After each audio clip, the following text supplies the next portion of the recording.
Então, ou então a webinário 6, sexto webinário, que temos da Academia dell'Arte, com a participação da Letéia Miranda e do Michel Dubré. Quero agradecer imensamente a presença dos dois, inicialmente. Antes disso, gostaria de dizer que vocês, por favor, deixem as suas câmeras desligadas, microfones desligados, e nós vamos ter a apresentação dos dois, a palestra dos dois, e depois, posteriormente, abriremos para perguntas em blocos de 5, e aí vocês podem abrir a câmera e os microfones para fazer as perguntas, tá? Bom, hoje, excepcionalmente, o Fábio Caniato não vai estar com a gente, porque ele teve um problema e não vai estar com a gente. Bom, eu vou fazer, então, a apresentação do Michel e da Letéia. Primeiramente, a Letéia é formada em direção cinematográfica através da Academia Internacional de Cinema. Realizou 7 curtas-metragens, nos quais 2 deles foram premiados como melhor filme, melhor ator e melhor atriz. Durante 2 anos, foi produtora de programas de TV vinculados nas emissoras Band e Rede TV. Atuou na prospecção e desenvolvimento de projetos publicitários nas agências Rino Publicidade e The Group, e atualmente está finalizando o documentário que co-dirigiu sobre os pioneiros do automobilismo no Brasil, Paixão, Suor e Graxa, com narração de Emerson Fittipaldi, e produzido pela Lighthouse. Além disso, prepara o elenco do longa Carrossel da Paris Produções. Com 29 anos de carreira, atuou em 19 filmes, entre longas e curtas-metragens. Fez participação em 4 novelas e 5 peças teatrais. Entre eles, Capitães da Areia, série da TV Band, com direção de Walter Lima Júnior e Roberto Bontempo. Riacho Doce, minissérie da TV Globo, com direção de Luiz Fernando Carvalho e Paulo Ubiratã. Kickboxer 3, longa-metragem internacional com Rick King e produção de Vicente Amorim. Zero de Conduta, espetáculo teatral de Pedro Vasconcelos e Marcelo Farias. Em 2011, atuou no longa O Filme dos Espíritos, de André Marouço e Michel Dubré, lançado em circuito nacional pela Paris Filmes. Em 2013, participou do elenco do longa Solidões, de Oswaldo Montenegro, e coprodução do Canal Brasil. Michel é diretor e preparador de ator, formado pela FAAP, começou sua caminhada na restauração de filmes na Cinemateca. Em seguida, foi assistente de Fátima Toledo nos longas. Céu, de Sueli, de Karim Anoinos. Mutum, de Sandra Kogut. Tropa de Elite, de José Padilha. Linha de Passe, de Walter Salles e Daniela Thomas. Sandra Corvelloni ganhou o prêmio de melhor atriz no Festival de Cannes. Foi um dos preparadores da série Alice, da HBO. Juntamente com minha sócia na vida e nos trabalhos, disse Michel, a Letéia Miranda, dirigimos o documentário Paixão, Suor e Graxa para a ESPM, com narração de Emerson Fittipaldi, entre outros. Na preparação de atores, Michel tem 15 anos na preparação de atores. Meus 15 anos de Carol Fiorati, Modo de Avião da Netflix, 3% na Netflix, PSI, HBO, entre outros. Bem, esse foi o currículo dos nossos 2 convidados de hoje, e eu vou passar a palavra para eles, para que eles possam começar a apresentação deles. Por favor, vocês estão com a palavra. Obrigado mais uma vez pela presença de vocês. Oi, Frederic, né? Pode chamar de Fred, boa noite, obrigada. Pode chamar de Fred, obrigado. Legal, bacana, muito prazer. Boa noite, pessoal, todo mundo, um prazer enorme estar aqui com vocês. Boa noite, pessoal. A gente agradece o convite. Exatamente. Pessoal, bacana estar aqui, agradecer aí muito ao pessoal, todos, né, do pessoal da Delarte por esse convite, por essa oportunidade. Desculpa, queria só pedir desculpas pelo release que a gente mandou, tem o atualmente, né, tá super desatualizado, então esses trabalhos que ele citou já são um pouquinho antigos e a gente levou até um susto aqui, que a gente não sabia que estava tão desatualizado. Então, peço desculpas, a gente vai atualizar o nosso release, mas está valendo. Isso aí foi toda a trajetória que a gente passou mesmo, e outras que a gente ainda não acrescentou. A gente vem, na verdade, a gente está já nessa área da direção e preparação de atores já há um bom tempo, até que também como atriz, né? Eu não segui a carreira de ator, só na preparação e direção mesmo. Mas já atuou bastante. Mas já atuei, né? Porque não tem como a gente não se colocar à prova daquilo que a gente faz, né? Então, assim, a gente tem que saber o que acontece do lado de lá, até para poder evoluir, né? Considero importante, né? O que acontece? Bom, a gente desenvolveu esse método MAPA, né? E esse método MAPA, ele vem como uma forma da gente fugir um pouco ou ter uma alternativa, né? Porque para aquilo que a gente chama de memória emotiva, né? MAPA, que é o nome do nosso método, que significa Movimento Absoluto PNL de Programação Neurolinguística para Atuação, né?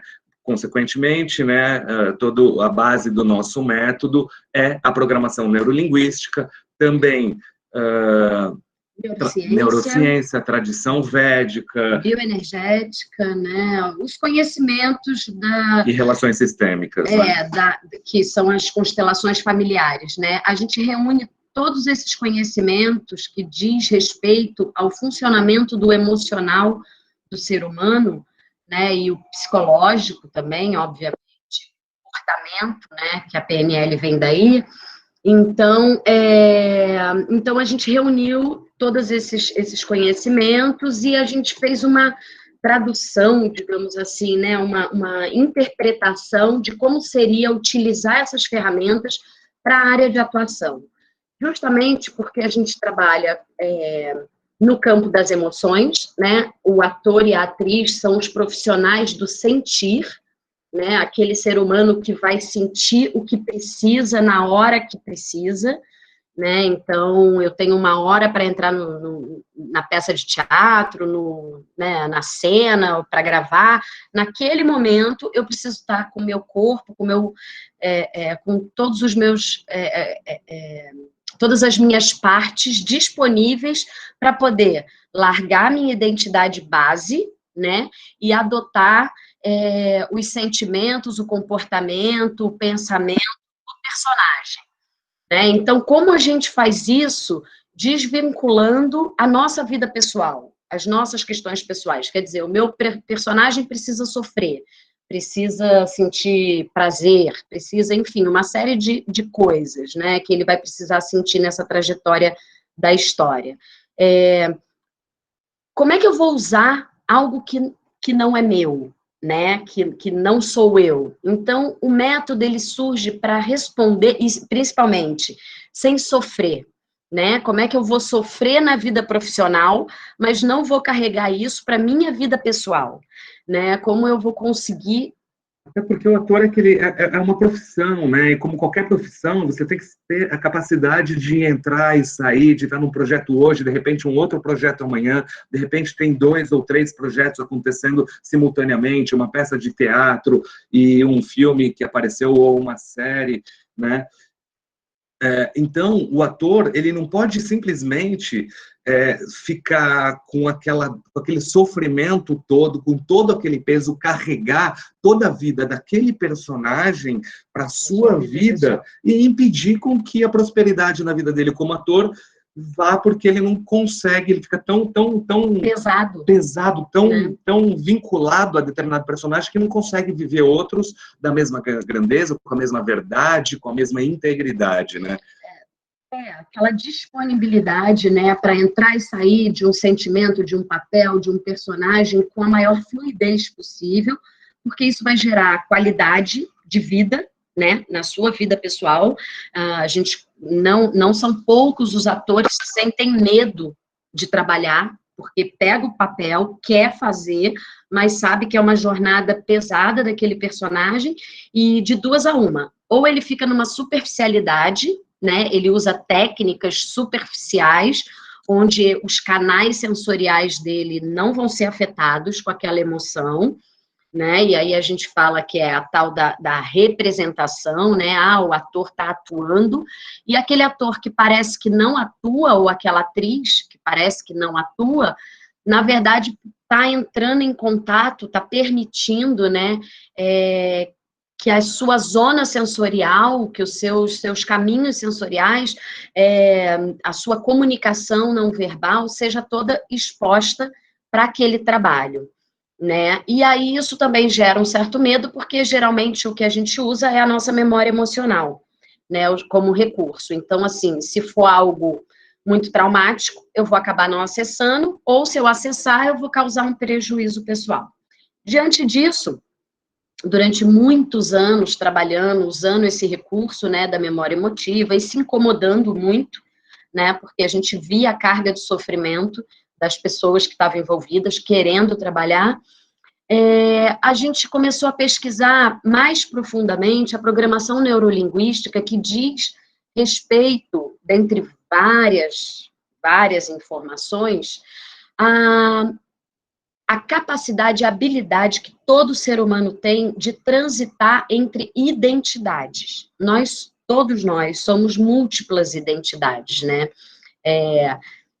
Tem um mestre indiano até que costuma dizer que a pessoa não existe, né?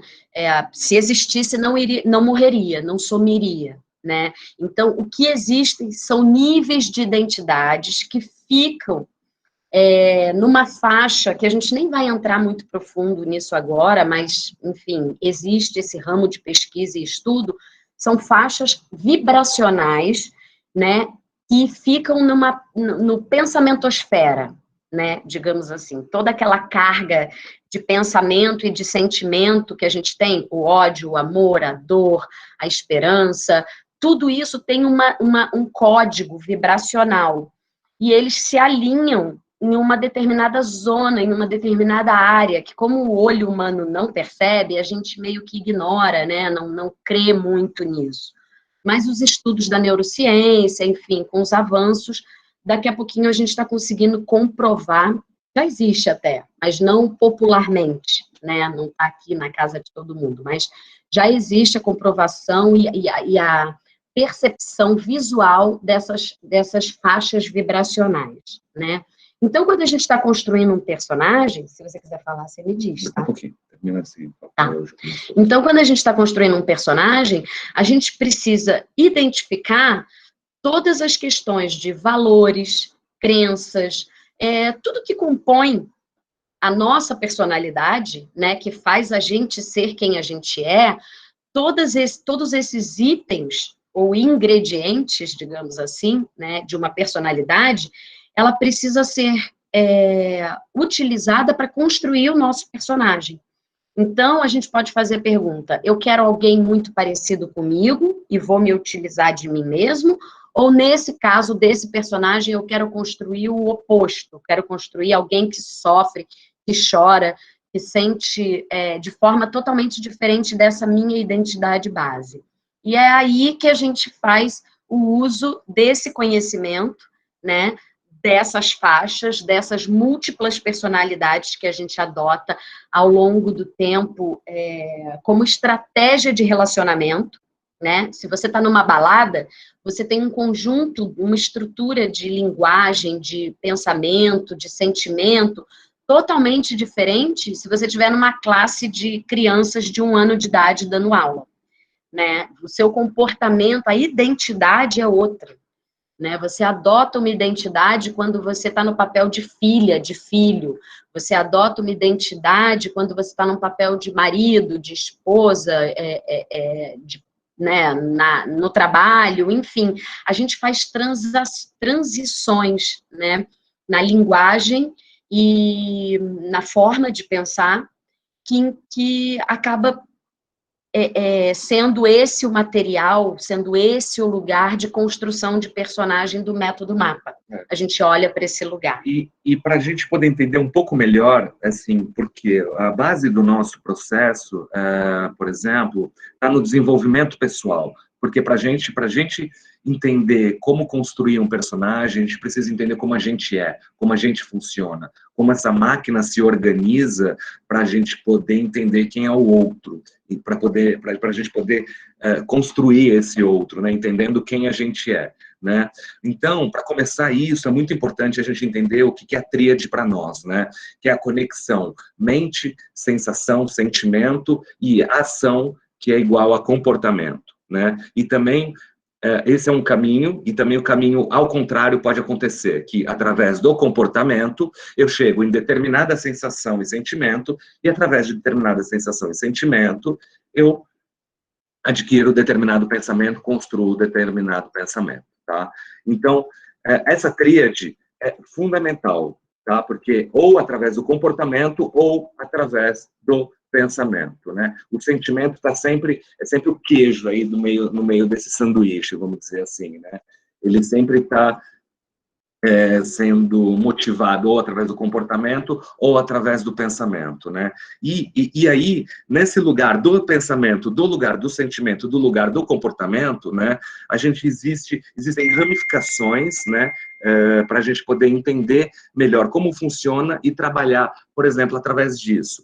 Um dos processos, por exemplo, que a gente costuma usar muito, por exemplo, é o que a gente chama de perspectiva e ensaio interno, né? Por exemplo, tudo que vocês podem ver aqui, que está aí do lado de vocês, mesa, cadeira, chão, teto, luz, tudo foi pensado por alguém em algum momento. Roupa. Nasceu, né? Primeiro na mente de alguém. Nasceu primeiro na mente de alguém. Alguém criou aquilo, inventou aquilo na mesa, construiu aquilo e depois deu significado e uso para aquilo. Por exemplo, a mesa, eu posso utilizar a mesa como cadeira também. Né? É o significado que eu dou para aquilo, né? Eu posso utilizar se aquilo tiver uma utilidade maior para aquilo, né? Então, assim, o ensaio interno, né? O ensaio interno. Então, primeiro, tudo que vai acontecer, como às vezes a gente pensa alguma coisa na nossa vida e aquilo já cria um sentimento, né? O pensamento tem uma força extremamente grande, né? O que vai acontecer em cena, né? Sim, a gente diz na verdade que na vida, mas o que a gente está falando aqui, a gente está falando aqui na atuação em cena. Então, antes de qualquer coisa, a gente tem que imaginar, por exemplo, essa cena sendo realizada da melhor maneira possível.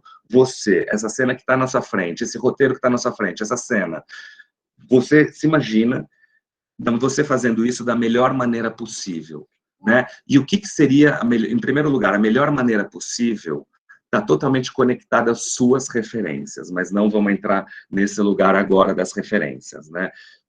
Vamos entrar na forma que a gente imagina, para a gente alcançar o que a gente precisa, para a gente ter tudo que a gente precisa para alcançar o resultado cênico que a gente precisa, né? E para pensar, a gente tem duas formas de chegar nesse lugar, que é associada e dissociada, né? E isso está totalmente relacionado a como você sente, a sua forma de sentimento, né? Se você tem uma forma associada de pensamento, você tem determinados sentimentos, né? E se você tem uma forma dissociada, você cria determinados sentimentos de uma outra forma. Vou exemplificar aqui para vocês entenderem bem do que eu estou falando. Se eu imaginar, por exemplo, que eu estou conversando com a Teca aqui, né? Só que se eu imaginar de uma forma associada, é através dos meus olhos, né? Eu imagino, eu olho para ela, eu estou vendo ela, se eu olho para baixo, eu vejo a ponta dos meus pés, eu vejo o meu joelho, enfim. Essa forma associada. A forma dissociada é exatamente como vocês estão vendo a gente agora. Como uma câmera de cinema, por exemplo. Eu posso me imaginar e eu me ver todo o meu corpo, eu vejo como eu estou me expressando, eu vejo o meu rosto, eu vejo ela, eu vejo tudo, como uma câmera de cinema. Essa forma dissociada. E essa é uma forma extremamente segura de se imaginar.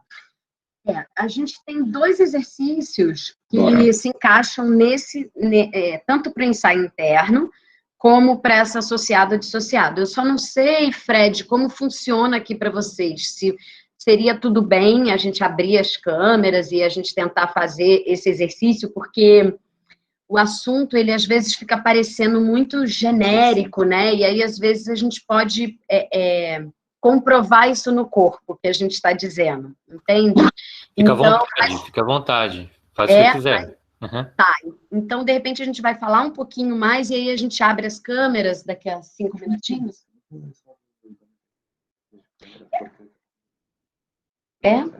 Tá bom. Michel tá dizendo aqui que, de repente, não precisa. Faz um exercício, não precisa abrir. Mas, enfim, é porque, às vezes, o assunto não é tão óbvio para algumas pessoas, né? Então, a gente seguir junto, entender, né, se tem alguma dúvida, se essa questão do ensaio interno ficou claro ou não. Eu queria até repetir, né, porque a gente usa todos os nossos sentidos no momento de fazer essa projeção de como a cena, né, o ideal da minha cena. Quando você reúne audição, visão, paladar, quando você faz uma mentalização, né, mas você usa todos esses recursos do seu corpo, né, do sensorial, você já está direcionando, dando um direcionamento, dizendo para o seu sistema emocional para onde vocês têm que ir e o que vocês têm que sentir e até onde tem que chegar, entende? Quando você não dá esse comando para o corpo e você deixa lá para a hora do ação, para surgir o que vier, deixa lá para mim. Só fecha para mim, por favor. Então, quando a gente não faz isso, a gente fica sujeito ao ambiente, né? Porque o nosso inconsciente é algo muito forte. E as nossas sensações e as nossas emoções, inclusive se você estiver entrando em cena e você entrar em contato com uma mensagem que não tem a ver com a frequência vibracional, emocional, da cena que vai acontecer no momento, você vai ter que usar técnicas, mas a sua comunicação não verbal provavelmente vai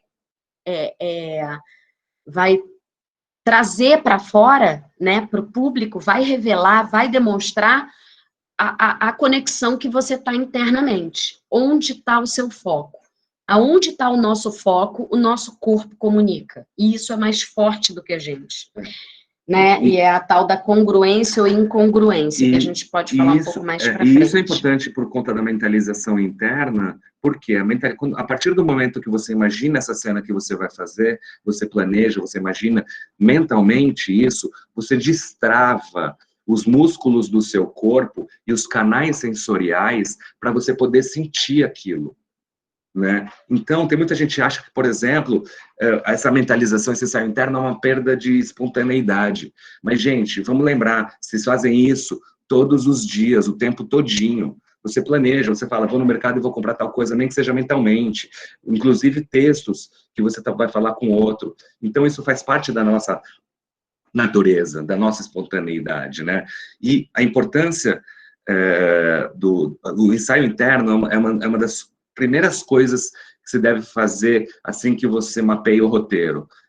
Realmente esse ensaio interno. Vamos tentar, então, aí onde vocês estão mesmo? Não, depois a gente abre a câmera e aí a gente faz. Tá? Só mentalização. Não, porque a gente precisa... eu também... então, vamos pedir para abrir a câmera. Então, tá, tudo bem. Tá? Porque a gente pode, então, quem puder abrir a câmera, quem quiser fazer o exercício, é só abrir a câmera, por favor, e a gente... Esse primeiro exercício é sentadinho mesmo, é aí onde vocês estão, paradinhos. Pedro, legal. Bacana. E quem não abriu a câmera também, tem muita gente alguns provavelmente não vão poder, mas tentam fazer quietinho aí onde vocês estão, tá? Que é a primeira é essa mentalização interna que a gente faria com a cena. Olá, Josival, Lilian, esse que a gente faria com a cena, né? Imaginar, pensar. A gente vai fazer rapidamente com o dedo, para vocês poderem entender essa dinâmica toda. Você consegue rolar para ver todo mundo? Esse programa é a primeira vez que a gente entra, a gente geralmente entra. Você pode vir no lado direito, no canto direito embaixo, do lado de apresentar agora tem mais opções. Aqui. Aí você clica, alterar layout. Aí você coloca automático, aí vai colocar todo mundo. Ajuda automático. Ah, tá bom. Ah, entendi. Você coloca todo mundo no quadradinho. Ah, ótimo, ótimo, tá bom. Deu certo?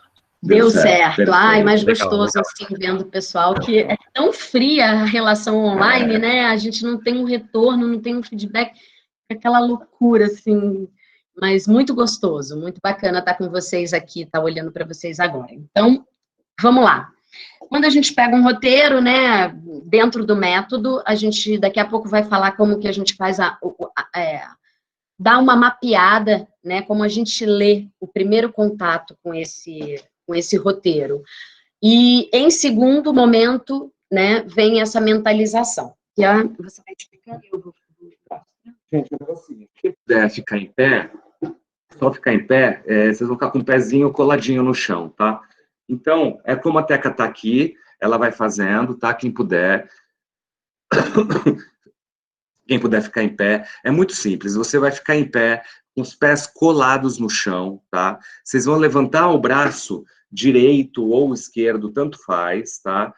E vocês vão girar o corpo com os pés colados no chão, sem tirar os pés do chão, tá? O braço que vocês levantaram, se você levantou esquerdo, gira para a esquerda. Se levantou para a direita, gira para a direita, tá? Pé fixo é muito Pés importante. fixos no chão.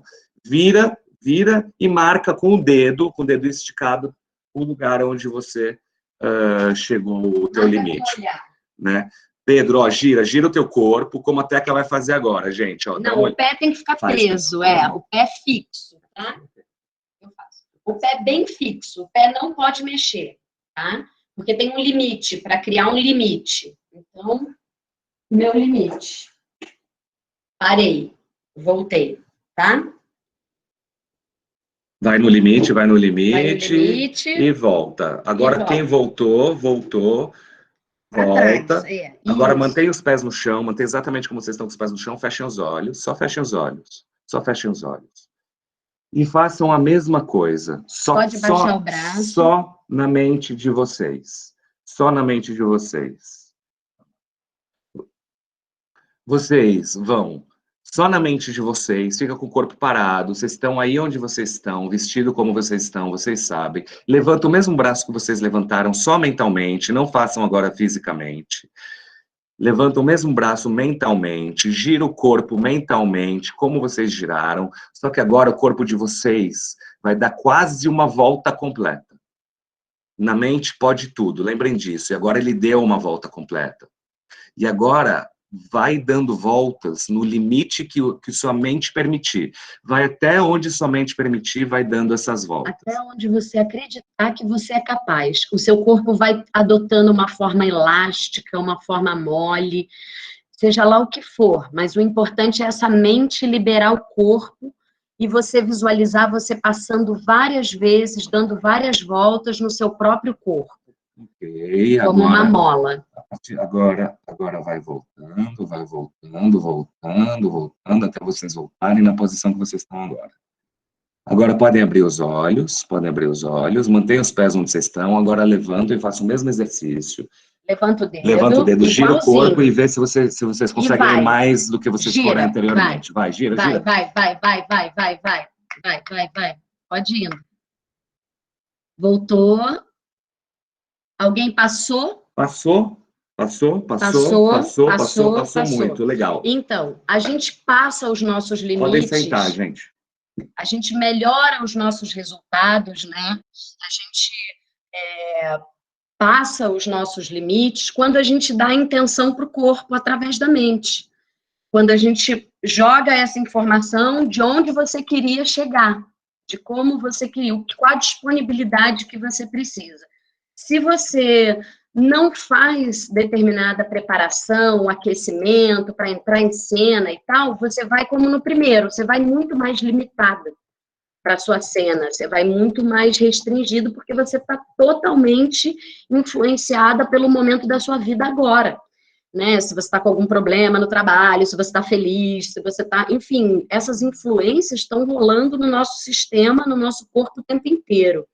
Então, para a gente poder intencionar e atuar, né, sendo alguém que a gente não é, que é sempre o que a gente deseja, né, que na verdade é sempre quem a gente é, mas são outras partes nossas, que são muitas, né, que não estão no comando no momento. A gente não está vivendo daquela identidade base no momento. Então, a gente usa essas nossas outras partes para criar, para expressar, para atuar, né, para a gente poder se experimentar como a gente é. Então, esse ensaio interno, só muito superficialmente, né, gente, porque a gente está aqui... É só para poder entender, posso fazer o segundo? Sim, sim. Só para poder entender mesmo, gente, só para vocês poderem entender a importância de repente, algo que a gente sente que está travado, e pode destravar por algo tão simples, tão pequeno, e independente se está travado ou não, ele vai te fazer com que você chegue no seu potencial. Só para a gente entender agora um pouquinho mais do que a gente acabou de falar da ensaio interno, né? Dissociado e associado, vamos fazer mais um exercíciozinho, só para vocês entenderem, a gente ir um pouquinho mais para frente, em uns 10 minutos mais.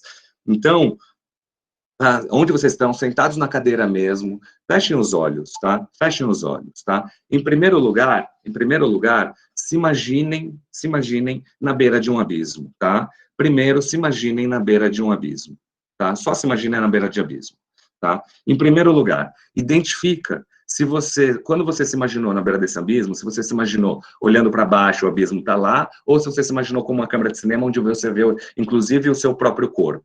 Tá? Distanciado de você mesmo, né? Exatamente. Tem essas duas opções, ou você viu de um jeito ou você viu de outro. Isso, primeiro, só identifica, tá? Mas a partir de agora, vamos todo mundo fazer a perspectiva dissociada. Todo mundo, como uma câmera de cinema, você está vendo o seu corpo na beira do abismo, você está vendo você olhar para baixo do abismo, você está bem na beira, metade do pé, pedacinho do pé para dentro do abismo, o resto ainda na terra, na zona de segurança. Você vê, você percebe, você está vendo tudo isso, está vendo o seu corpo. Agora, você vai cair nesse abismo. A partir do momento que você cai nesse abismo, simplesmente perceba, sinta.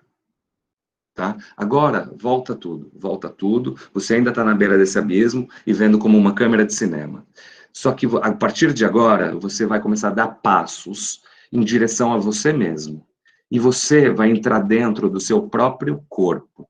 A partir do momento que, quando você olha para baixo, você olha a ponta do seu pé, você vê o abismo. Tá? A partir de agora, você sente vento, você sente tudo. E a partir de agora, você cai nesse abismo. É uma outra sensação. Mesmo que seja bem pequena a percepção de vocês, podem abrir os olhos, mesmo que seja bem pequena a percepção de vocês, é importante vocês entenderem que o quê? Que quando você está numa perspectiva associada, você é aquilo que a gente chama de quente, de uma sensação que tem mais calor, né? Mais a reativo, paixão, por exemplo, é uma sensação associada. Quando você está associado, você se sente menos protegido, né? Você se sente mais numa zona de risco, de vulnerabilidade. Quando você está dissociado, você já está num lugar mais protegido. Controle. Você já está no lugar mais controlado, você já está no lugar mais de observação. Aí você vai me dizer, o que é certo e o que é errado? Associado ou dissociado? Não existe o certo e errado. Tá? O associado é um lugar mais tá mais vinculado à paixão, à raiva, às sensações quentes. né? E é o sentimento disso tudo. A dissociada, tal você observar se você está congruente, se você está incongruente, na forma de você sentir, na forma de você se expressar, na forma de você falar, né? Então, assim, é tão importante quanto, não existe um mais importante que o outro. A gente faz isso na vida, normalmente, nas relações, né? Quando a gente está mais tranquilão, está de boa, a gente está mais afastado, né? Só observando ali aquela cena de família, todo mundo, né, se atacando, brigando, e a gente numa postura mais dissociada, só na observação. Ou não, ou a gente está fazendo parte do lelê ali, né? Estamos associados, está quente, a gente é que está provocando a briga, e a gente é que está instigando, estimulando e tudo mais. A gente faz isso na vida. Então, nossos personagens também têm que fazer, né? Para que eles tenham a força de uma vida real. Então, qual é a pergunta, né? Em que momento eu uso, e associado ou dissociado, a uma perspectiva que é uma das pecinhas de construção do personagem, que é um quebra-cabeça gigantesco, e existem várias pecinhas, né? Mas, utilizando a questão do ponto de vista do meu personagem, isso é algo que você pode escolher cena a cena, né? Porque a gente transita nesses lugares, não é que eu sou isso, eu sou associado, ou eu sou dissociado. Durante a cena, inclusive, você pode mudar a sua o seu ponto de vista, né?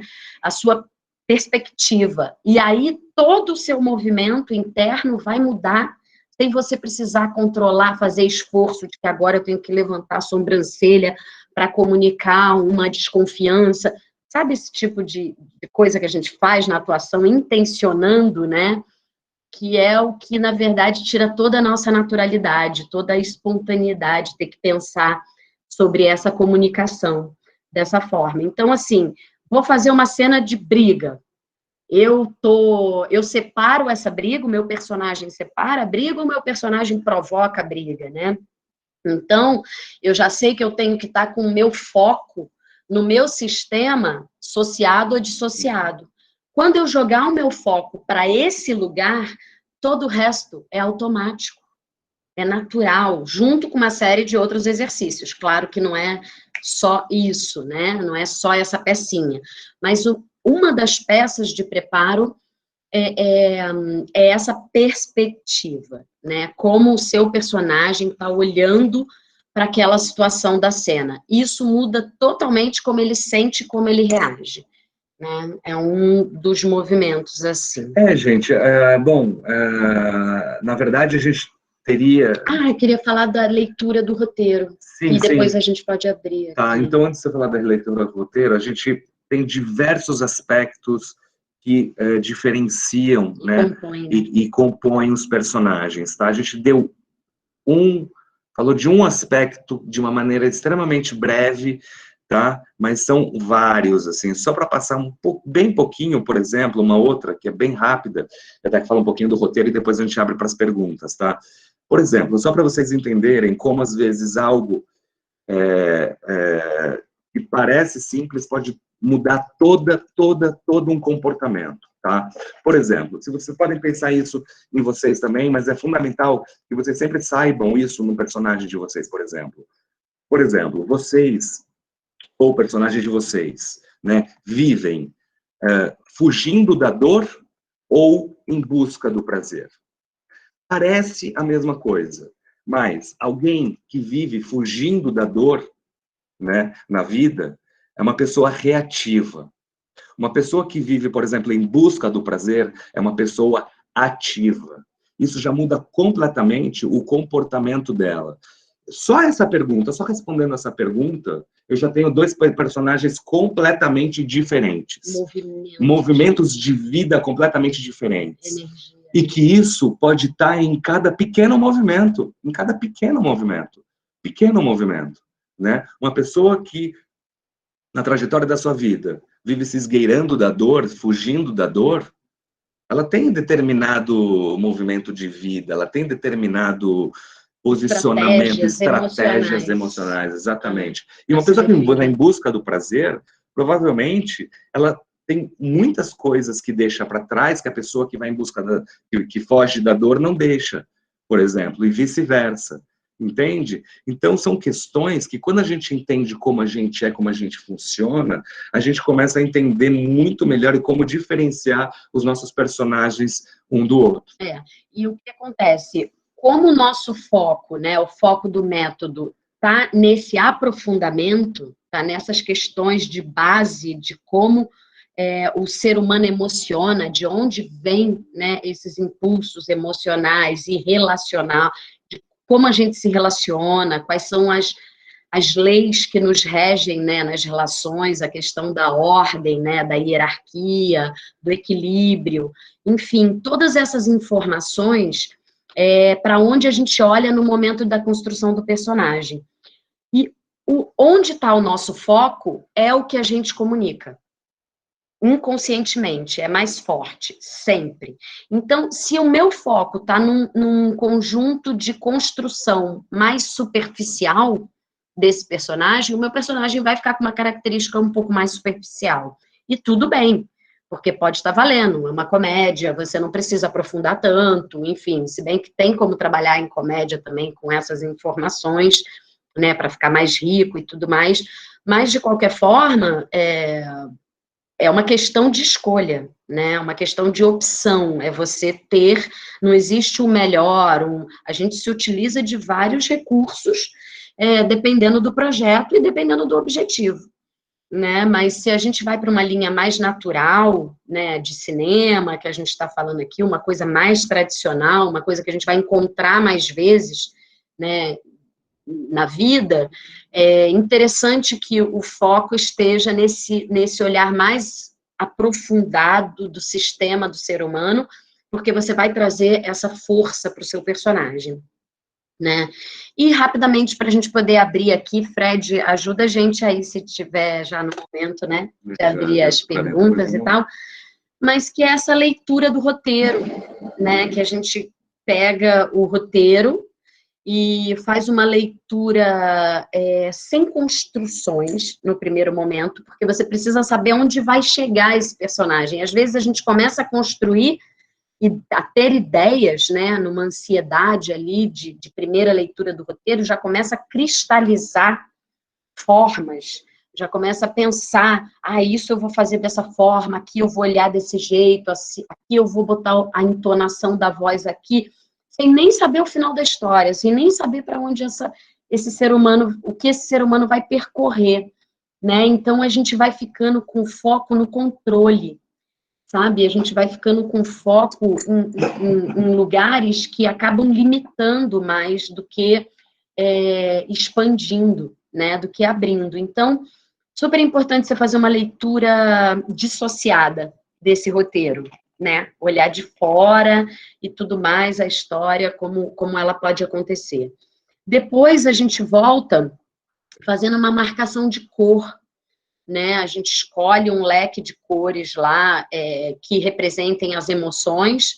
Então, o azul, o vermelho, o rosa, você pode escolher, a gente costuma seguir a cromoterapia, né?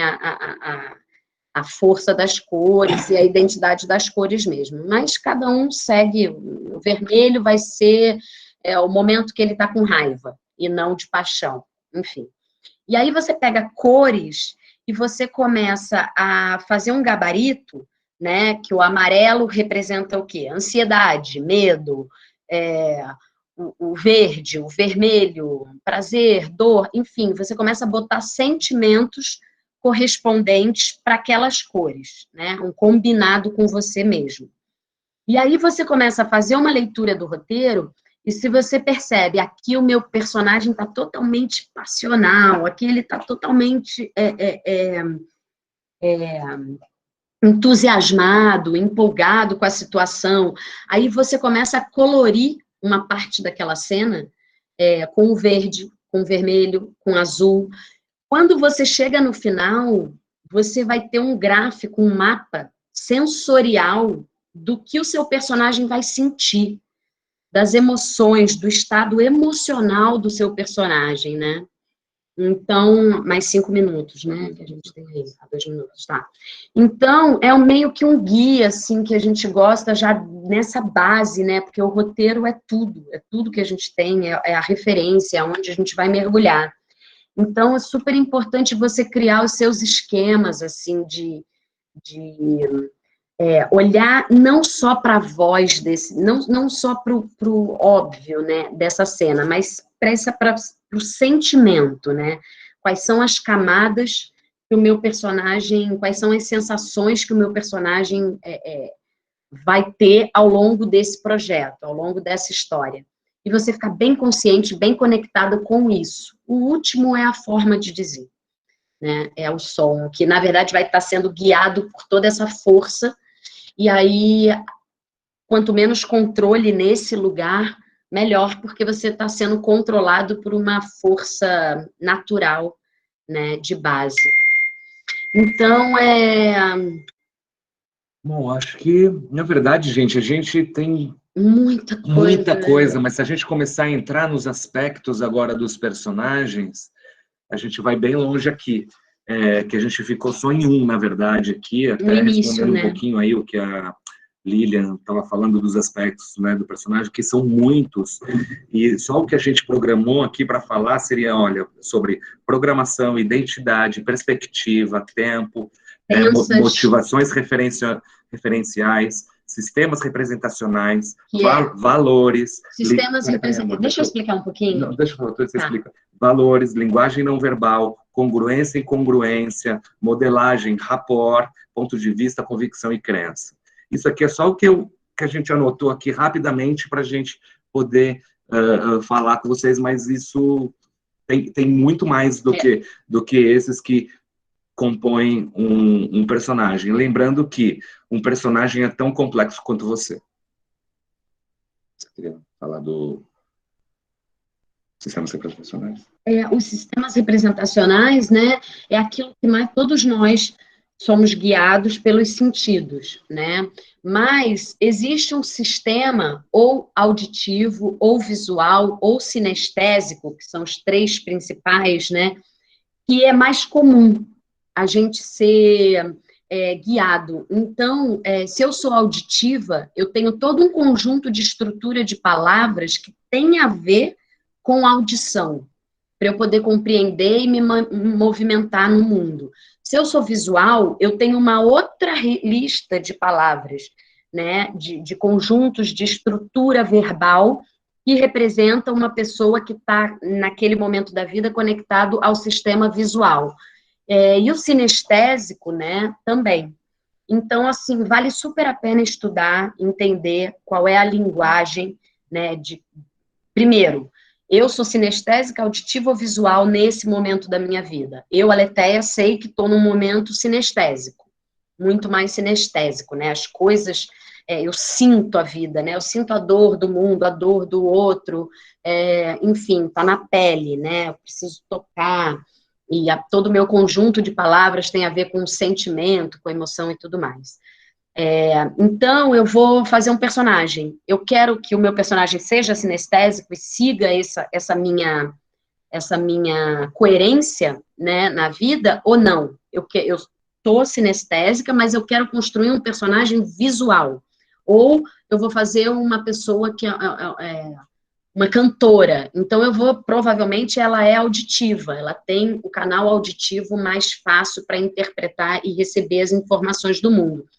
Então, é uma questão de perguntas e escolhas, né? Quanto mais eu sei e tenho conhecimento, melhor é a qualidade das minhas perguntas para construir o meu personagem, e isso faz toda a diferença. Tá? Vamos lá, então? Vamos abrir para as perguntas. Fred, como você quer que a gente... Legal, gente. Maravilha. Maravilha. Muito legal. Como a gente é de praxe aqui, os mediadores vão fazer uma pergunta, né? Como só estou eu hoje, o Fábio não está, eu faço uma pergunta e depois a gente abre para os participantes. Perfeito. Eu gostaria de fazer uma pergunta. Eu vi que o método de vocês passa bastante, né, pelo pelo método Stanislavski, né, pela memória emotiva, assim, passa um pouquinho pela questão emotiva, né, pelo sensorial, né, lembra um pouquinho, né, e eu queria que vocês falassem mais a questão corporal, como é que ela se dá quando essa memória emotiva passa para o corpo. E uma outra questão é como que vocês fazem, como vocês executam isso para o cinema, quanto tempo leva nessa preparação que vocês fazem com os atores para o cinema? Porque no teatro, né, um ensaio de teatro leva 3, 4 meses, 6 meses para montar um espetáculo, né? O cinema, as coisas, e a TV são coisas mais rápidas, né? Eu queria saber de vocês, como é que vocês utilizam isso, quanto tempo leva para vocês utilizarem esse método? Tá. Vou falar rapidinho, só que a gente não usa e você explica alguma coisa, pode ser? Pode. Então, o método, ele é justamente uma alternativa para o não uso da memória emotiva pessoal. Então, assim, a gente não vai trabalhar com conteúdo pessoal, a gente não vai direcionar você para a sua dor lembrando da morte do cachorro, ou lembrando da separação, ou trazendo. Pelo contrário, se você estiver nesse movimento dentro da sala de preparação, a gente vai te estimular a sair. Porque dor é dor. Agora, dor porque eu me separei é uma dor pessoal. Então, a gente vai trabalhar no aspecto da dor, não da dor pessoal, não do conteúdo, o que te fez sentir dor, entende? E aí a gente vai utilizar isso, que é justamente o corpo. Porque se a gente usa a mente para emocionar, a gente provavelmente vai para a nossa história de vida. Então, nesse momento, a gente precisa estar no estado presente e produzir no corpo através de bioenergética. Né? Quer explicar um pouquinho? Fala um pouquinho. Não, eu já falei porque é muito... Bioenergética. O que acontece? Quando a gente ativa através da memória emotiva, essa memória emotiva, por exemplo, meu cachorrinho morreu. Tá? E aí meu cachorrinho morreu, meu cachorrinho morreu, meu cachorrinho morreu, meu cachorrinho morreu. Eu fico utilizando desse lugar para acessar determinada dor, tá? Eu acabo criando uma âncora, né, dessa imagem com essa sensação. Duas coisas são muito perigosas nesse lugar, né? A primeira, que essa imagem começa a não fazer mais efeito de tanto que eu utilizei, ela se desgastou e ela acabou se banalizando. Só que, na verdade, não é nem a própria imagem que banaliza, você acaba banalizando até o próprio sentimento que foi motivado por essa imagem, né? Esse é o primeiro lugar de perigo na memória emotiva. O segundo é que você acaba remodelando e reeditando a história da sua vida, né? Porque, assim, os acontecimentos da sua vida estão presos no seu corpo.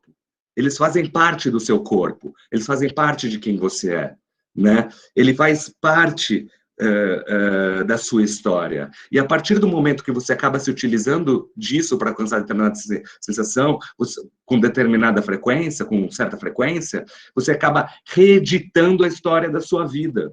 Aí, por exemplo, daqui a pouco, a morte do seu cachorro acaba nem fazendo tanto efeito assim para você, você acaba nem sentindo mais tanto sobre a morte de alguém querido, de algo querido, ou você acaba remodelando inconscientemente o que você considera, por exemplo, nos seus valores de perda, né?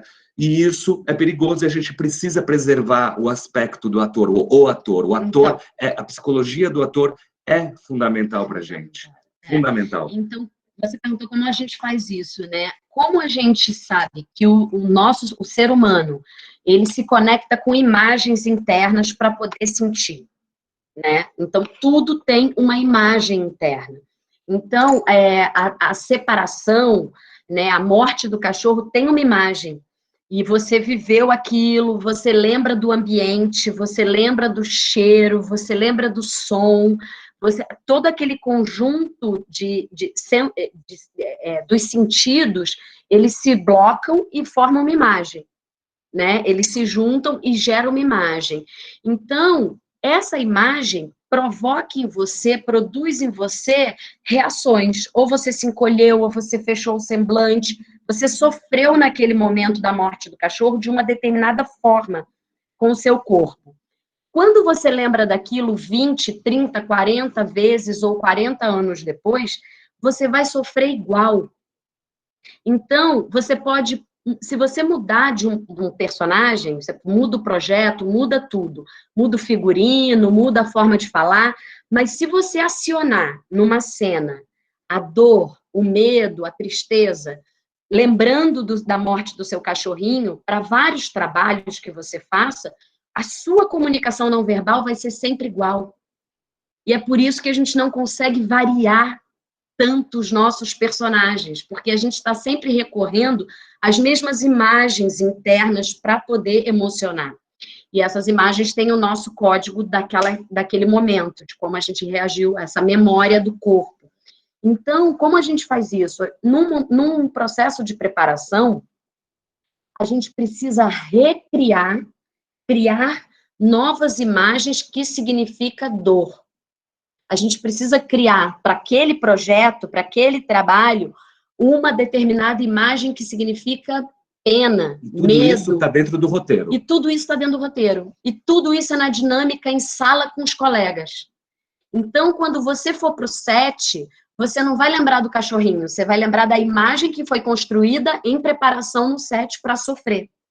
Naquele momento, naquela cena, com, né, todo um estudo do diretor, da diretora, é isso que a gente quer produzir, porque a gente filma, exato, nessa cena 5 é esse o resultado. Legal, então se eu cheguei lá através de gatilhos sensoriais, né, que eu produzi dentro da sala de preparação, se eu fizer um aquecimento 2, 5 minutos antes de entrar em cena para com aquela mesma dinâmica que eu fiz na preparação, eu vou acionar o mesmo conjunto de reações e ações e sentimentos, entende? E o tempo, né? O tempo que ele falou. Não, mas só completando, tudo começa do corpo, no corpo. Tudo no corpo. Né? Aí, do corpo, porque no corpo estão presas todas as sensações, né? Vamos, por exemplo, uma criança que está chorando porque quis um sorvete e a mãe não deu. E aí, de repente, a mãe não deu o sorvete, ela começa a chorar porque ela quer um sorvete. Ela provavelmente vai jogar os ombros para dentro, cabeça para baixo, vai fechar todo o semblante, né, não sei o quê, vai bater os pés no chão, vai fazer uma birra e vai chorar. Para fazer essa criança parar de chorar, é muito simples. É só mostrar um avião, uma nuvem que esteja no céu, alguma coisa desse parecido. Faz ela olhar para cima. Por quê? Com o tempo, o choro vai começar a cessar.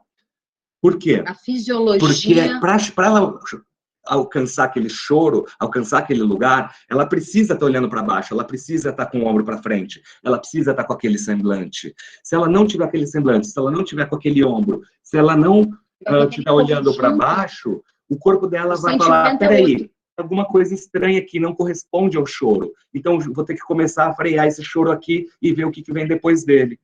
É mais ou menos assim que funciona. E depois que a gente passa essa etapa, aí os pensamentos começam já a fazer o efeito, que são os pensamentos que já foram produzidos através do corpo, do próprio roteiro.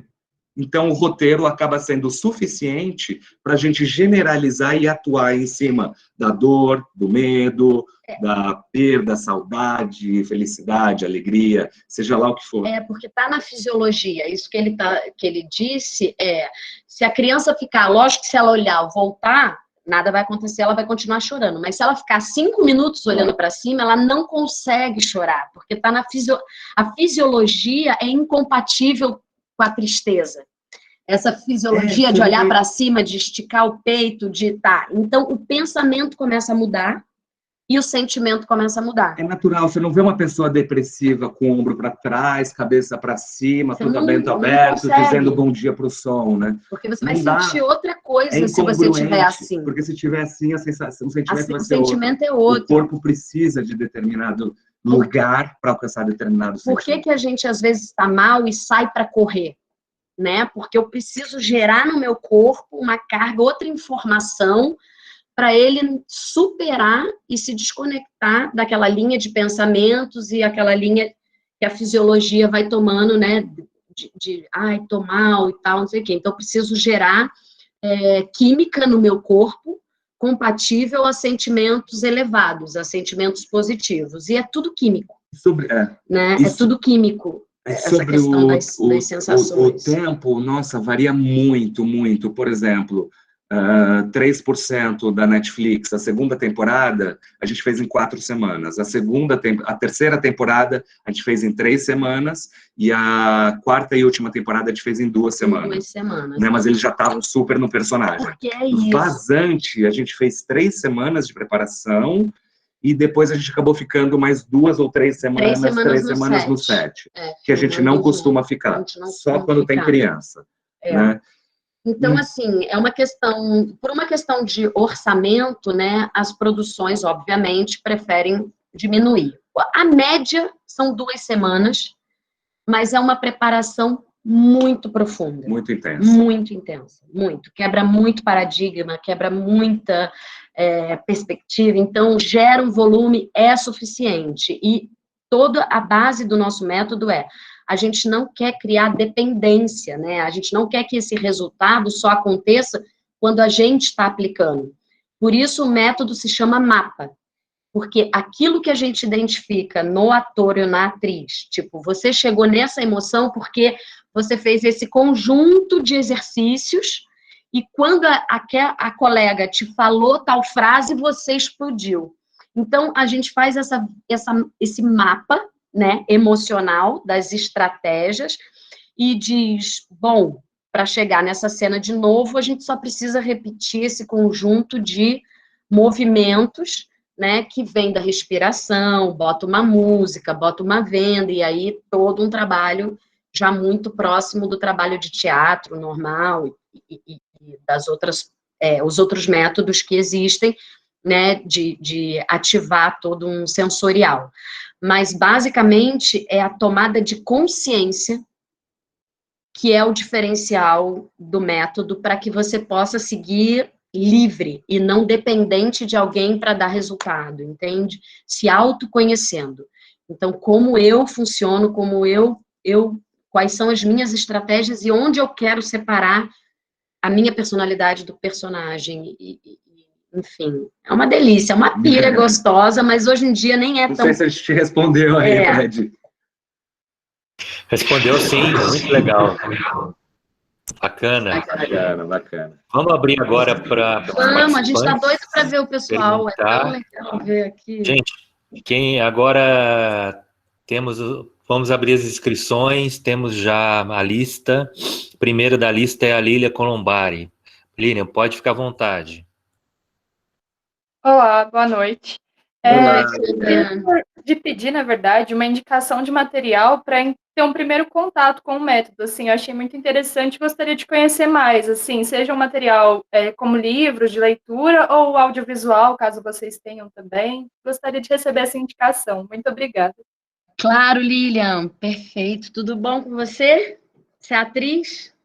Sim, eu formei lá na UFOP em Artes Cênicas, licenciatura, mas também atuo, canto, componho, faço um pouquinho de tudo no campo das artes.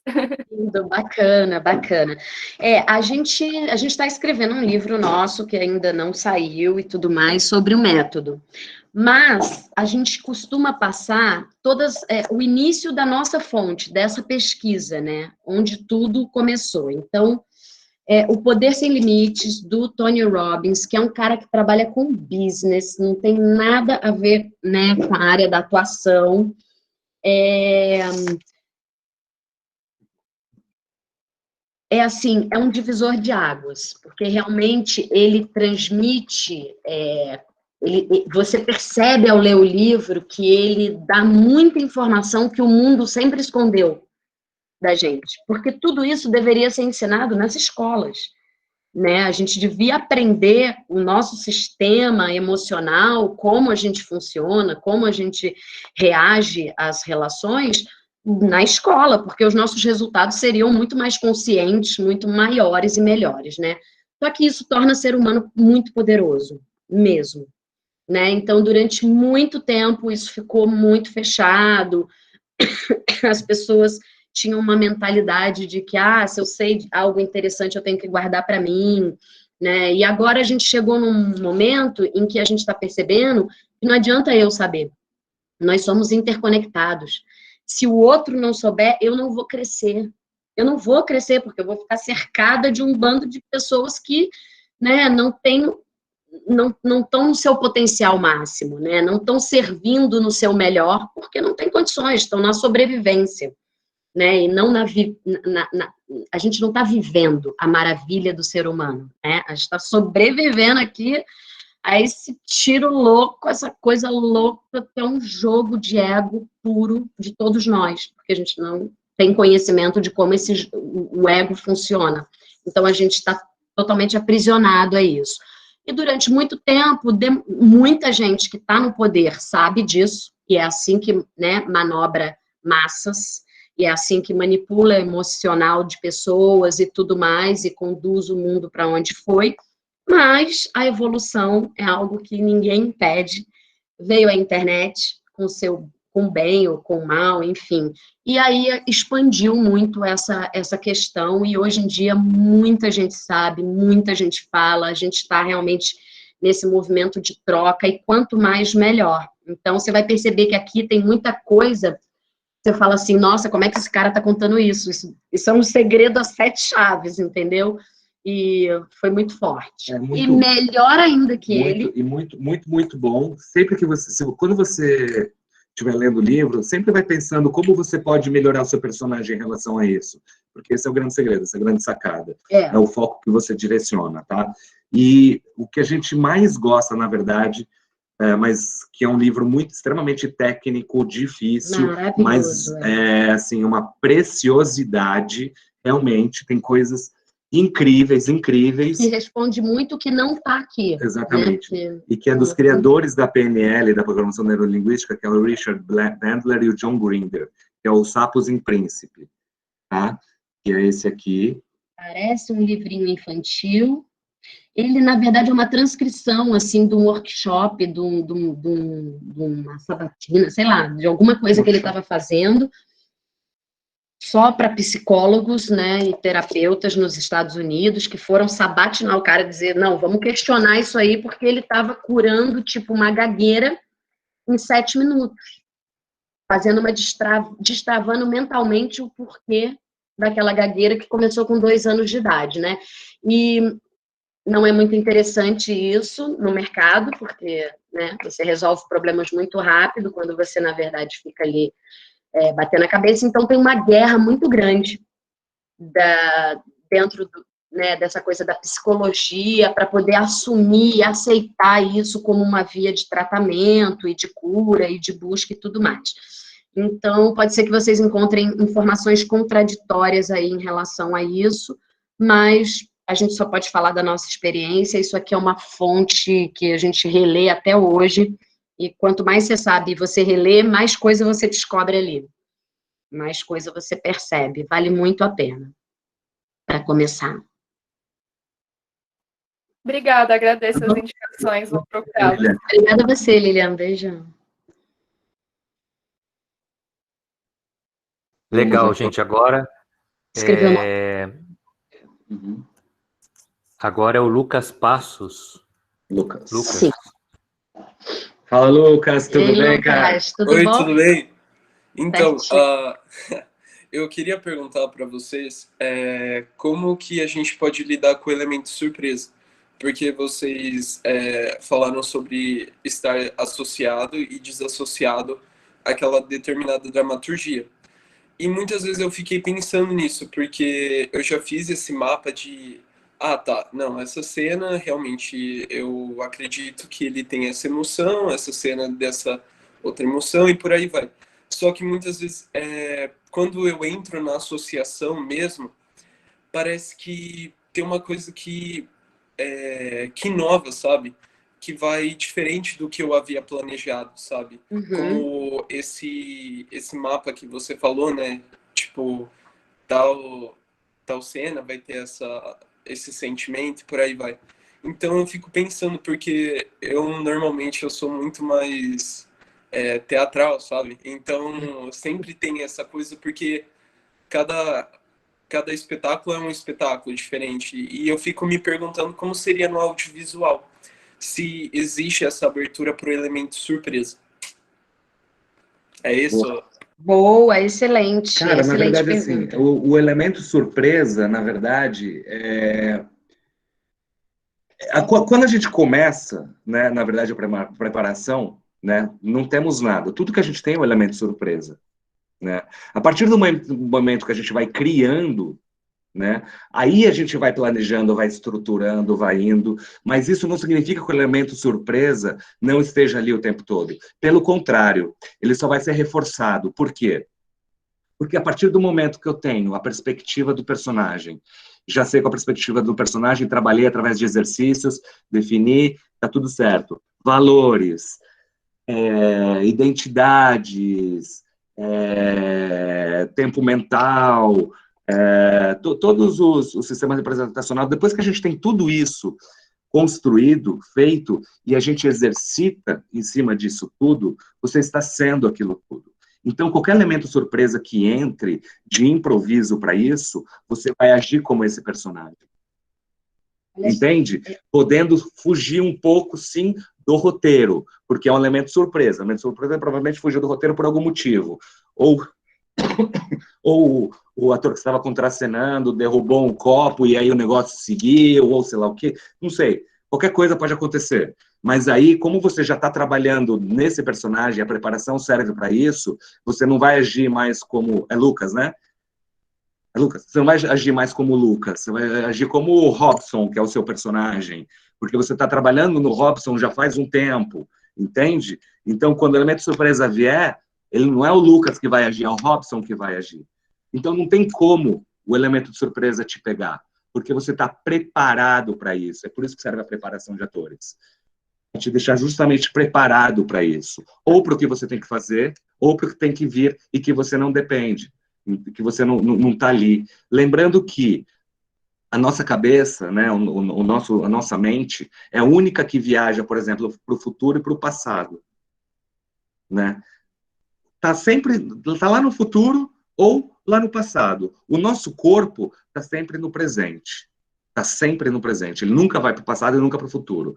Tá, por que você está falando isso, Michel? O que tem a ver com o elemento surpresa? Porque o teu corpo é o que está mais vulnerável ao elemento surpresa.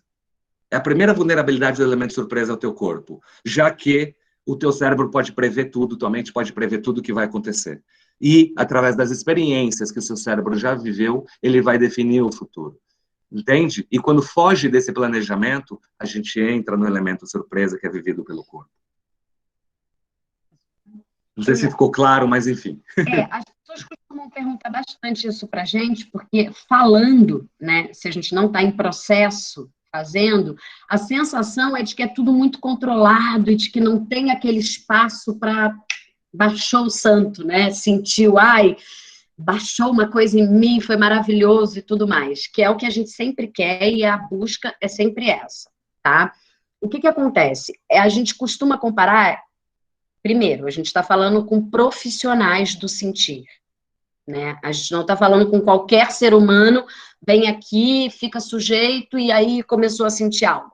Então, espera-se de um profissional que ele tenha esse controle, esse domínio, essa autoridade de si mesmo, das suas emoções, para chegar na hora tal e usar a técnica dele, ligar o botãozinho, sei lá o que um ator faz, que ele consegue. Faz uma, faz duas, entra e tal, e tudo mais. Então, a gente foi atrás de profissionalizar isso, né? De organizar isso para, primeira coisa, um ser humano que fica sofrendo para trabalhar, ou ele vai trabalhar pouco, ou ele vai trabalhar muito sem dar o máximo dele. Porque ele vai precisar se poupar. Ele não vai conseguir ficar sentindo, se entregando, se jogando a todo o projeto, porque gasta, dói, né? A gente vai se defendendo, inconsciente, não entende que você está trabalhando, ele vai te proteger da dor, do medo, da ansiedade e tudo mais. Então, a gente costuma dizer que é tipo uma autoescola, né? Todo esse processo que a gente faz parece muito elaborado, parece muito complexo, parece muito complicado, parece muito racional, tudo muito assim, mas é como se você estivesse entrando na autoescola, né? Então, é marcha, é embreagem, olha para o retrovisor, tem uma série de informações ali, parece que você nunca vai sair dirigindo naturalmente, automaticamente, mas isso é um processo, é igual na preparação. É só até o seu inconsciente ganhar um repertório de informações e ele começar a jogar com automatismo, né? Você vai automatizando isso no sentido de... primeiro que não tem nenhuma novidade do que a gente está falando aqui, porque a gente está falando para seres humanos e vocês já experimentaram e sentiram tudo isso na vida, né? A gente só está tentando ordenar e criar uma administração dessas informações para o meu profissional. Então, eu preciso passar por essa autoescola, entende? Pegar essas informações. E com a prática, o que acontece? Hoje você discute dirigindo e nem pensa na marcha, que seria os valores do personagem. Você nem pensa na embreagem, que seria a crença do personagem, entendeu? Você não vai mais pensar nisso.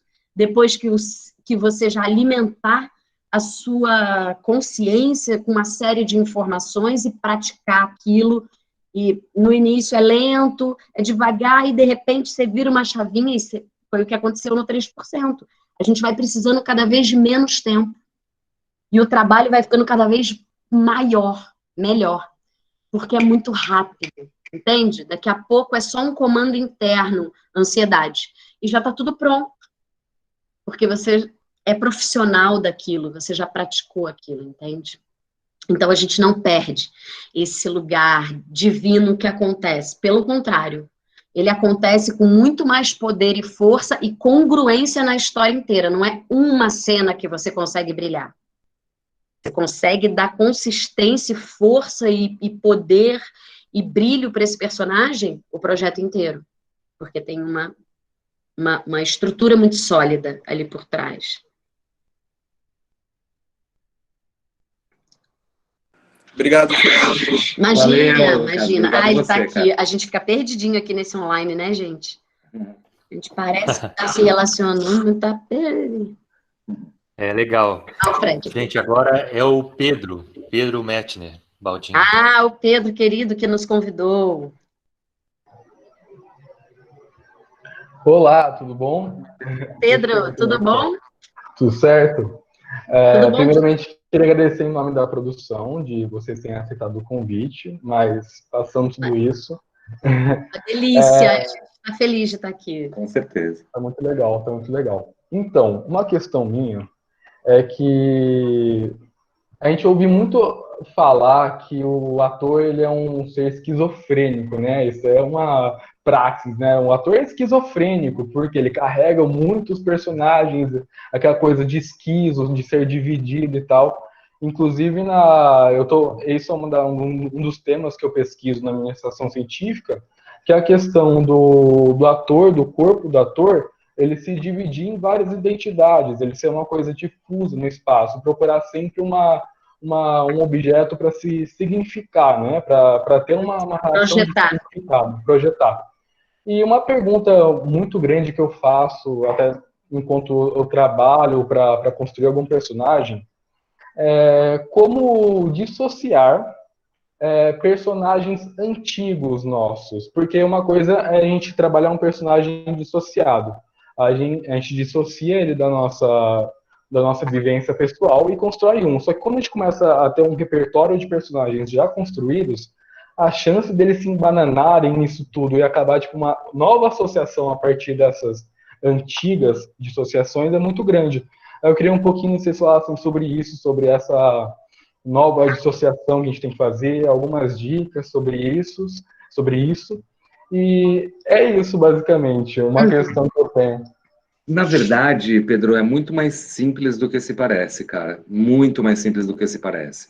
Porque para você criar um personagem, tudo que você criar para um personagem, cria antes para você. Isso acontece muito porque as pessoas, às vezes, não sabem quem elas são e elas acabam assumindo características dos outros para si, porque aquilo, de alguma forma, lhe fez bem. Só que lhe fez bem na história daquele personagem, né? Então, o que que acontece? A partir do momento que eu vou definir o valor para o meu personagem, qual é o meu valor para eu retornar depois? Vou definir a perspectiva do personagem, mas qual é o meu para eu retornar depois? Ponto de vista do personagem, mas qual o meu? Crença do personagem, mas qual... Enfim, tudo que você fizer para o seu personagem, você tem que ter o seu super definido. Porque de tudo isso que a gente está falando, nada é fixo. Você mesmo, eu, estou me mudando a cada dia, você está se mudando a cada dia. E os nossos valores, por exemplo, o meu primeiro valor hoje é justiça. Mas há um tempo atrás era liberdade, entendeu? Hoje é justiça e vai mudar daqui, sabe? Faz parte. Então, antes de qualquer coisa na nossa opinião, né, na minha pelo menos aqui, não utilizar a memória emotiva, não se utilizar, não ficar gerando âncora do sentimento do personagem com a sua história de vida, que aí você vai criar vínculos que realmente são muito difíceis de você soltar depois, porque você nem sabe quais são esses vínculos. A partir do ponto que vai para o inconsciente, meu amigo, é muito difícil de você identificar o que é. Você pode até resolver, mas vai resolver de uma maneira assim, tipo, tem ouro e lixo aqui no chão. Eu vou varrer o lixo, vai o ouro junto. Entende? Mais ou menos nesse sentido. Então, assim, é fundamental você definir quem você é. Você saber quem você é. E você não ficar se utilizando da sua história de vida pessoal para poder chegar e se sentir perto ou próximo daquele personagem. O que eu entendo, Pedro, você falou coisas super interessantes que depois eu quero falar rapidinho dessa coisa da alucinação, da loucura, né, do esquizofrênico. Você falou que é muito interessante, está aqui, ó. Isso que você falou está bem aqui nesse livro, é bem legal. Nossa, por favor, vai me ajudar muito nessa pesquisa. Ele vai falar das múltiplas personalidades, de como elas se manifestam e tudo mais, é bem interessante. Mas eu acho que o que provavelmente deve acontecer, né, ao fazer essa pergunta, é que você deve ficar apegado ao que já deu certo. Então, assim, funcionou. Puxa, eu fiz uma cena lá naquele projeto, lá atrás, e foi do caralho, desculpa, gente, deu super certo, arrebentou. Então, o nosso cérebro, ele é feito para economizar energia, né? Poupar. As vias neurais, elas vão percorrer caminhos que economizem tempo para você, né? Que vai facilitar a sua vida. Então, esse movimento é um movimento automático de autopreservação, né? Você vai se apegar àquilo que já deu certo, àquilo que já funcionou. E é uma força muito grande, porque é a força do cérebro. Então, você precisa ter consciência disso para fazer novas escolhas e para se perceber quando você já estiver entrando nesse movimento de apego, de busca de segurança e tudo mais. Então, é super importante contar com a confiança, acreditar que a sua fonte criativa é infinita e é de todos nós. A gente não se repete se a gente não quiser. A gente só se repete se a gente não estiver olhando para isso. E manter o foco nisso.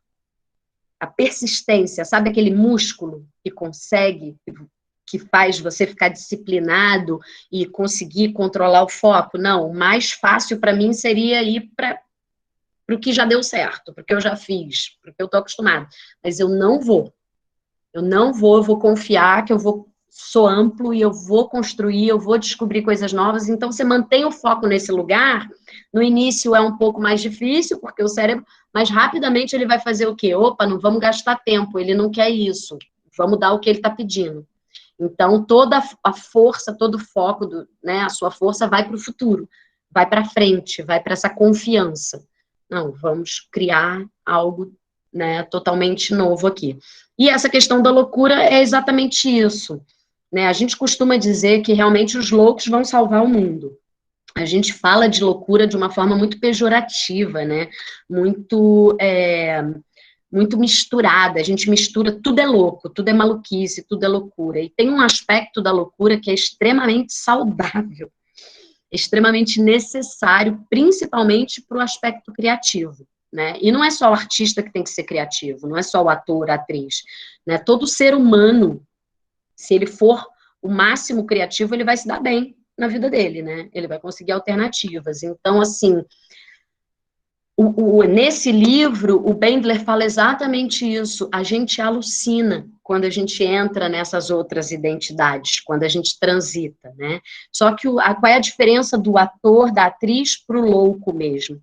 O ator e a atriz, eles fazem isso dentro de um contexto, né? Mas quando a gente está ali atuando, a gente não está vendo a câmera, o estúdio, a gente está imaginando se a gente está na praia, a gente está alucinando, num processo alucinatório internamente, né? Se a gente está fazendo uma boa atuação, claro, né? Se a gente está ali dentro daquele sistema, se a gente está coladinho ali, aí você percebe também a falta de profundidade, a falta desse lugar, porque você leva o público para esse lugar que você está, né? Através do olhar, através do seu magnetismo, através daquilo que você emite.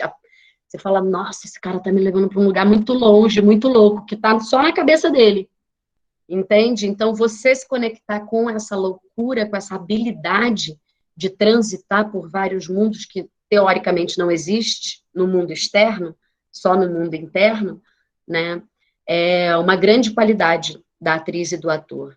Essa boa loucura, essa alucinação, né? Isso acontece mesmo, psicicamente falando, e você pode se aprofundar aí nesse livro aqui, que é uma aula, uma delícia. A gente tem um termo do Olsen, que ele, no livro Máscaras, do Buda Dourado, se não me engano, que ele fala que o ator é um louco curado, e casa muito bem isso com o que você está falando, eu achei incrível, obrigado. Exato, exatamente. Imagina, estamos juntos aí. Cadê? Legal, gente. Agora, só um minutinho.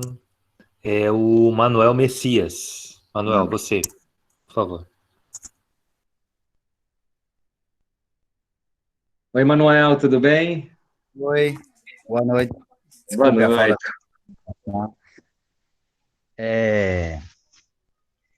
Eu, como é que eu posso dizer? Foquei um pouco naquela questão que vocês falaram sobre... Dá para me ouvir aí direitinho? Dá para ouvir? Dá, Manuel, agora tá vendo.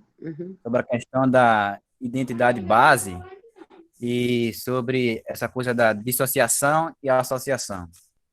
Ultimamente, existe um movimento dentro da literatura, seja em romances ou em HQs, mangás, que é o trabalho autobiográfico e semi-ficcional, né? É uma mistura de ensaio filosófico com história da própria vida e um pouco de ficção. E no teatro, eu já presenciei trabalhos como esse, né? Eu conheci o trabalho de um ator aqui da minha cidade, que ele fez um monólogo baseado com a sua própria vida, né? Levemente baseado em fatos reais, né? Ele fez uma mistura de autobiografia com ficção. E outro também, só que não foi um monólogo. Foi uma peça que surgiu dentro de uma conversa entre um professor meu de teatro e um pessoal lá que ele trabalhava, atores que ele conhecia no projeto de extensão. E aí era uma história que envolvia romance, suicídio e tal, e transformou tudo isso em uma comédia, misturando coisa pop e tal, foi um sucesso, mas tratando do trabalho do ator, né? Um trabalho como esse, em que, inclusive, essa história, né, do suicídio, do romance e tal, essa pessoa que passou por tudo isso teve que atuar, né, fazer o papel dele mesmo dentro da peça, só com outro nome, né? Mas era um trabalho autobiográfico semi-ficcional. Então, o que acontece?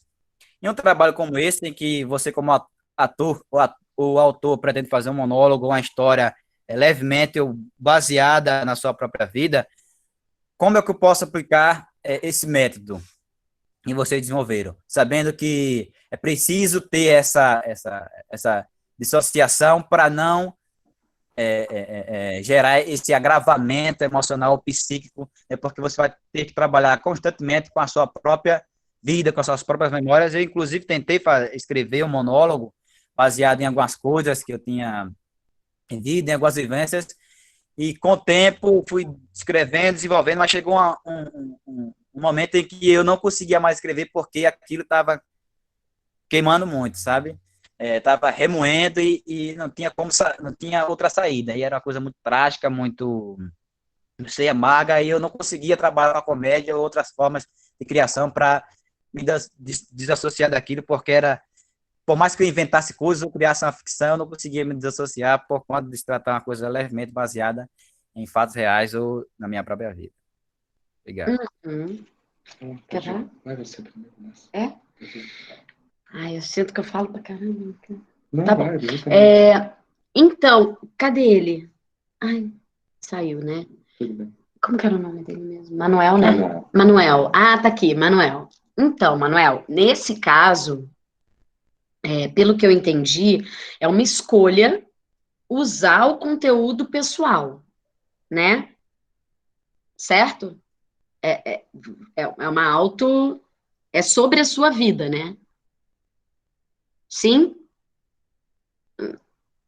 Tá. Então, nesse caso, não tem por que fugir do conteúdo pessoal, né? Aí é o contrário.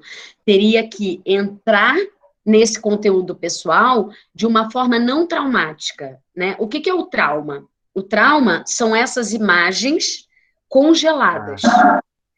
A nossa mente, ela funciona como se fosse um filme mesmo, cinema. A gente dá fusão nas imagens, na história da nossa vida. A gente ressalta pessoas e diminui pessoas dentro do nosso cérebro, né? Ou situações. A gente colore, amplia, fica florindo, né? Dando destaque para algumas situações da nossa vida, em outras a gente dá blur, a gente faz uma fusão, mistura um pouquinho, a gente diminui, deixa no preto e branco, enfim. Todos os recursos que existem de edição de um programa de editar imagens, ela veio do cérebro humano e é isso que a gente faz com a história da nossa vida, internamente, né? A gente tem uma narrativa, a gente tem um filme interno. Geralmente, as pessoas vivem o mesmo filme a vida inteira. Quando a gente começa a falar em transitar nas identidades, a gente está falando de uma pessoa que pode ter vários filmes da sua vida. Pode ser uma comédia, pode ser um terror, pode ser uma aventura, pode ser um suspense. As situações que a gente passa na vida, elas têm gênero, né? Elas têm uma situação. Então, no caso de você escolher trabalhar com o próprio conteúdo pessoal, você está esbarrando ali num limite também terapêutico, porque você vai trabalhar as suas questões e você vai ressignificar, como o Michel falou, a própria história da sua vida, porque você vai usar a história da sua vida para poder produzir algo profissional. Então, assim, eu não vejo muito, nesse caso, por que fugir da memória emotiva. Até daria. A gente ia fazer uma construção muito louca, né, de você mesmo se desmembrando em várias partes, onde tem um combinado de você com você mesmo para uma das partes, que você não vai olhar para algo, porque aquilo vai te machucar, e você vai reconstruir algo que vai significar aquilo. Entende? Vai ter que ter um diálogo interno que, né, complexo, falando assim aqui fora, mas que é super possível. Você pode conversar com a sua parte mesmo e dizer assim, olha, toda vez que eu olhar para uma rosa vermelha, eu vou acionar o movimento sei lá, do momento em que a minha mãe me abandonou, por exemplo, sei lá. Então, eu vou ter que fazer exercícios fisiológicos que me criem envolvimento com essa rosa vermelha, porque não é só falar, não é só mental, precisa vir para o corpo. Eu preciso me relacionar com esse objeto, com essa coisa que vai ser o signo, o símbolo daquela dor minha pessoal, mas para eu não ficar lembrando da cara do meu pai ou da cara da minha mãe, que vai doer muito, a cara da minha mãe vai ser essa rosa. Então, eu vou trabalhar com transferências de ancoragem, né? Eu vou ancorar em objetos, em música, em coisas, sentimentos que estavam no meu passado. Não sei se você entende muito bem, dá para fazer esse jogo, mas eu não sei se tem sentido, né? É um jogo muito complexo e tudo mais, para alguém que está se expondo, é porque tem coragem. Então, se tem coragem, né? Se tem coragem para olhar para isso a ponto de pôr no palco, então tem coragem para trabalhar aquilo num nível em que vai doer, mas não vai doer tanto assim. Eu vou conseguir me aproveitar no bom sentido, né? E se for Dessa doer, minha dor, e se digamos for assim. doer tanto assim, primeiro resolve de uma maneira terapêutica, sabe? Também E é um depois, caminho. porque isso vai te dar Informação. informação e liberdade para você trabalhar aquilo, né?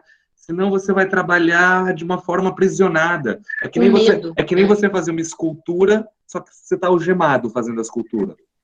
É a mesma coisa.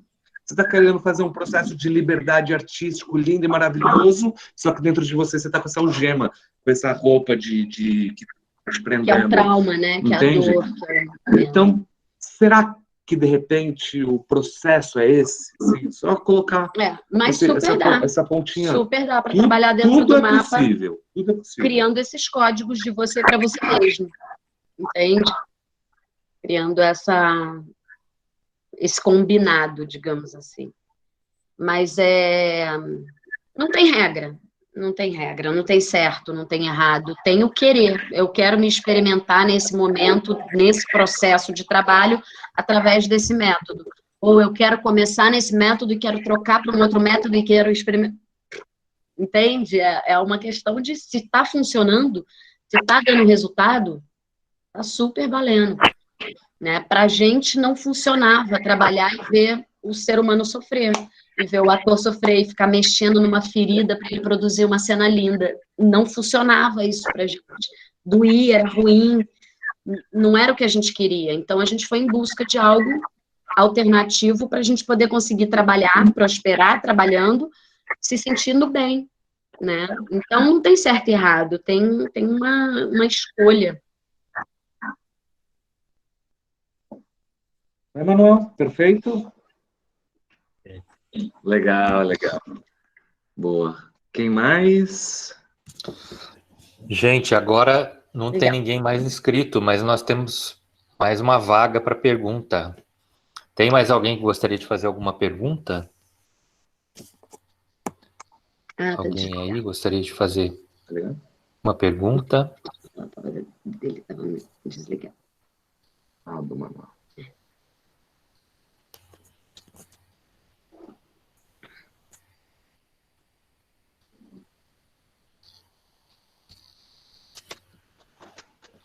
Não? Acho que não. Então, acho que não temos mais perguntas. Doida para ver a carinha de vocês, ninguém apareceu. Olha o desafio aí, olha o desafio. Se quiserem abrir as câmeras, Não, tô podem ficar à brincando. vontade. Abriu uma ali, ó. Tchau, tudo bem? A gente gosta de ver as pessoas. É muito difícil, né? Essa coisa. Isso é tudo um processo que no presencial tinha aquela força, assim, né? A gente ia naquele lugar, mas, enfim, ganha-se por um lado, perde-se por outro, faz parte. Foi muito bom estar aqui com vocês. Uma delícia, né? É isso. Exatamente. Queria agradecer imensamente a vocês. Muito legal o método de vocês. Obrigado. A gente que agradece. Eu queria agradecer demais, agradecer a participação de todos vocês que estiveram aqui, todas, e dizer que para vocês, Michel e Aletheia, também estamos à disposição para conversar e que tiver mais alguma coisa que vocês querem falar agora no final, quiser deixar algum contato de vocês, alguma coisa aqui no chat, alguma coisa, fique à vontade. Mais uma vez, muito obrigado. A gente que agradece, parabéns pelo trabalho, a gente ficou super feliz. A gente estava um tempão aí, né, Pedro? Te marcou, a gente teve que desmarcar umas 2 vezes, eu peço super desculpa. A gente passou essa quarentena aí, de repente apareceu o projeto exatamente casadinho aqui com o que a gente estava, com as nossas datas, mas valeu super a pena, parabéns, a gente realmente espera que cresça cada vez mais, né, que sigam aí o movimento de vocês, a gente está vendo que é algo consistente, super organizado, e a gente tem que cada vez mais partir para essas iniciativas aí, não parar de jeito nenhum, né, saber que é só mais uma mudança no mundo e a gente é super adaptável e a gente é super capaz de conseguir superar e construir uma realidade melhor para a gente aí. Então, brigadão mesmo, valeu a produção aí, Pedro, Frederico, Fred. E só deixar assim para a gente, a profissão do ator é a profissão do futuro, né? A gente adora, na verdade, começar dizendo isso e a gente vai estar terminando aqui hoje dizendo isso. A profissão do ator é a profissão do futuro, por quê? Porque a profissão do ator é a profissão do sentir. E a partir do momento que você controla o que você sente, que você educa, o que você domina os seus sentimentos, você domina todos os resultados da sua vida. Todos, todos, todos. Você provavelmente só não consegue algum sucesso em algum lugar porque tem alguma falta de controle, alguma fragilidade nesse lugar emocional, né? Porque quando isso tá bem construído, cara, esse eixo está construído, nossa, os resultados são impressionantes. E por isso que pra gente a profissão do ator é a profissão do futuro. E a gente espera que assim seja. E a gente se vê, a gente tem o Filmes de Inverno no Instagram, vai ser bem legal se vocês quiserem. Só a gente que mexe, eu ou o Michel, então vocês vão falar diretamente com a gente mesmo por lá. E no Telegram também, que é onde a gente manda mais vídeos, mais informações e tudo mais. Se quiserem entrar lá e seguir a gente vai adorar, tá bom? A gente vê o contato também de quem entrou e tudo mais, e a gente consegue e se conectando aí, por enquanto online, quem sabe um dia presencial, vai ser uma delícia. Isso aí, gente, vamos trocando por lá, então. Tá bom? Quem quiser. Valeu, muito obrigado, Pedro, gente. valeu, Frederico, beijo grande para vocês, valeu tudo, pessoal. Valeu, pessoal, valeu todos. Beijo. Obrigado, gente, obrigado. Obrigado a vocês. Valeu. Próximo webinário agora vai acontecer em novembro, dia 3 de novembro, com a Keila. Fiquem ligados. Obrigadão, gente. Obrigado para todos, a todas. Um abraço.